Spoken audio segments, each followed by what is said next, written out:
நான் நிம்மதியா இருக்கிறதுக்கு வெளியே போனேன். மறுபடியும் என்ன பிக் பாஸ் வீட்டுக்குள்ள போட்டு 36 கேமரா வைக்கிறீங்களே, இதுக்கு எதுக்கு நான் போகணும்? போறதை விடுங்க, எப்ப பார்த்தாலும் புருஷ கூட எங்கதான் போற? ஏண்டி புருஷனை கைக்குள்ள போட்டுக்கிறதுக்கு முன்னாலே முடிச்சா? வீட்டுக்கு வந்தா எப்படி தரமா? இப்ப நம்ம வீட்டுக்கு போனோம், வந்தீங்களா போனே ஆகணும். அங்க பார், தூங்கிட்டே இருந்தா அப்படி ஒட்டினதா இருக்கும். I very happy. துணி நாங்களே கையால கழுவுறோம், ஆனா வீட்டுல வாஷிங் மிஷின்ல தான் கழுவுது. நம்ம கிட்ட நாங்களே கையால கழுவுறோம், மேடம் வாஷிங் மிஷின்ல கழுவுறாங்க. எவ்ரிபாடி அது அடிக்கடி நம்மளுக்கு சின்ன சின்ன விஷயத்துக்கு டார்ச்சர். நீ இப்படி நம்ம சந்தோஷமா இருக்கது அவங்களுக்கு பிடிக்கல, இதான் ரியாலிட்டி. அதானே பொறாம பிடிச்சவனே. உங்க தம்பி ஃபேமிலி, இவங்க என் அம்மா வீட்டு பத்தி நான் பேச மாட்டேன், அவங்க சூப்பர் ஃபேமிலி.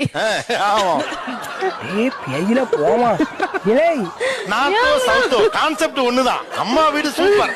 அது சரி. நானே ஒரு தப்பு பண்ணாலும் சரி, அந்த தப்பு எனக்கு கரெக்டா இருக்கும். அவங்க சொல்லும் போது தான் நான் திருத்திக்க முடியும். அது நம்ம சொந்த பாசம் இருந்தா அப்படி செய்யக்கூடாது மமது அப்படி சொல்லுவாங்க. ஐயோ எப்படி வளர்த்திருக்காங்க. அப்படிதான் சொல்றாங்க. ஒண்ணும் இல்ல, இதெல்லாம் நடிப்பு.